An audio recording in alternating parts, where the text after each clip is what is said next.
அண்ணனின் 5 சவரன் தங்கம் அதிரடி ஆஃபர். ஆடிப்போன போடி களம். ஓபிஎஸ் போட்ட தேனி கணக்கு செட் ஆகுமா? தேனி அரசியல் களம் மீண்டும் கொதிக்க தொடங்கியுள்ளது. போடி நாயக்கனூரில் ஓ பன்னீர்செல்வத்தின் திடீர் பரிசு அறிவிப்புகள் பரபரப்பை கிளப்பியுள்ளது. பணம், வாக்கு, உள்ளூர் எதிர்ப்பு இந்த 3 காரணிகள் தேர்தல் முடிவை மாற்றுமா என்ற கேள்வி எழுகிறது. தேனி மாவட்டத்தின் அரசியல் களம் எப்போதும் எதிர்பாராத திருப்பங்களுக்கு பெயர் பெற்றது. அந்த வகையில் தற்போது போடி நாயக்கனூர் தொகுதியில் அரங்கேறி வரும் காட்சிகள் தமிழக அரசியலில் பெரும் விவாதத்தை கிளப்பியுள்ளன.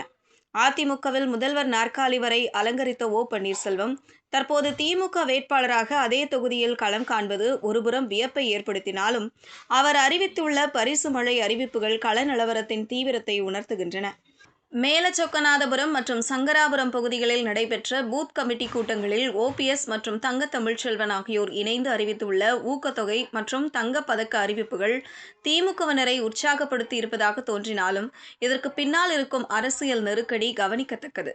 அதிக வாக்குகள் பெற்றுத்தரும் பூத் கமிட்டிக்கு 1 லட்சம் ரூபாய், அதிமுகவை விட கூடுதல் வாக்குகள் பெற்றால் கூடுதல் பரிசு, சிறப்பாக செயல்படும் செயலாளர்களுக்கு 5 சவரன் தங்க பதக்கம் என பணபலத்தை ஓபிஎஸ் முன்னிறுத்தியுள்ளார். அதிமுக கோட்டையாக கருதப்படும் போடியில் 3 முறை வெற்றி பெற்ற ஒரே மூத்த தலைவர் இப்போது கட்சி மாறி வந்து நிர்வாகிகளை உற்சாகப்படுத்த இவ்வளவு பெரிய தொகையை பரிசாக அறிவிக்க வேண்டிய சூழல் ஏன் உருவானது என்ற கேள்வி எழுகிறது. ஓபிஎஸ்ஸின் இந்த அதிரடி முடிவுக்கு முக்கிய காரணம் தொகுதியில் அவர் சந்தித்து வரும் கடும் அதிருப்திதான். பல ஆண்டுகளாக திமுகவிற்காக உழைத்த உள்ளூர் நிர்வாகிகள் திடீரென மாற்று முகாமில் இருந்து வந்த ஒருவருக்கு தங்கள் வாய்ப்பு பறிபோனதை ஏற்கும் மனநிலையில் இல்லை.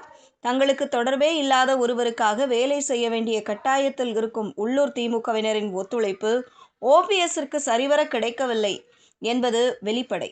அது மட்டுமல்ல, ஓபிஎஸ்ஸை எப்படியாவது வீழ்த்த வேண்டும் என்பதில் அதிமுக தலைமை மிக உறுதியாக உள்ளது. இவருக்கு துணையாக நிற்கும் தங்க தமிழ்ச்செல்வனுக்கும் ஓபிஎஸ்ஸிற்கும் இடையிலான பழைய பகையை தாண்டி எதிர்காலத்தில் ஓபிஎஸ்ஸின் மகன் ரவீந்திரநாத் தனக்கு அரசியல் போட்டியாக வந்துவிடுவார் என்ற கணக்கும் இதில் ஒளிந்துள்ளது. இதனால் வெளியே ஆதரவு தருவது போல தெரிந்தாலும் உள்ளுக்குள் நிலவும் அதிகார போட்டி ஓபிஎஸ்ஸை நிலை தடுமாறவே செய்துள்ளது. ஓபிஎஸ்ஸின் இந்த பண வியூகம் தற்காலிகமாக தொண்டர்களை வேலை செய்ய தூண்டலாம். ஆனால் ஒரு தொகுதியில் வெற்றி என்பது நிர்வாகிகளின் ஒத்துழைப்பை தாண்டி மக்களின் நம்பிக்கையை பொறுத்தது. அதிமுகவின் தீவிரமான தேர்தல் பணிகளையும் உள்ளூர் அதிமுகவினரின் அமைதியான எதிர்ப்பையும் சமாளிக்க ஓபிஎஸ் கையில் எடுத்துள்ள இந்த ஆயுதம் எடுபடுமா என்பது சந்தேகம்தானா? காரணம், அதிமுக தன் முன்னாள் தலைவரை தோற்கடிக்க அனைத்து பலத்தையும் பிரயோகிக்கும் நிலையில் வெறும் பரிசு அறிவிப்புகளால் மட்டுமே அந்த பிம்பத்தை உடைத்துவிட முடியாது என்கிறார்கள் விவரமறிந்தவர்கள். தற்சமயம் உள்ளூர் நிலவரப்படி ஓபிஎஸ் கடும் நெருக்கடியில் இருப்பது உறுதி என்றும், தேர்தல் களத்தில் பணபலம் ஒரு காரணியாக இருந்தாலும் மனபலமும் தொண்டர்களின் உண்மையான விசுவாசமுமே வெற்றியை தீர்மானிக்கும் என்றும் அரசியல் விமர்சகர்கள் கருதுகிறார்கள். எனவே போடி தொகுதியில் ஓபிஎஸ்ஸின் இந்த ரிஸ்க் எடுக்கும் முயற்சி அவருக்கு வெற்றியை தருமா அல்லது அரசியலில் பெரும் சறுக்கலை ஏற்படுத்துமா தெரியவில்லை. பொறுத்திருந்து பார்ப்போம்.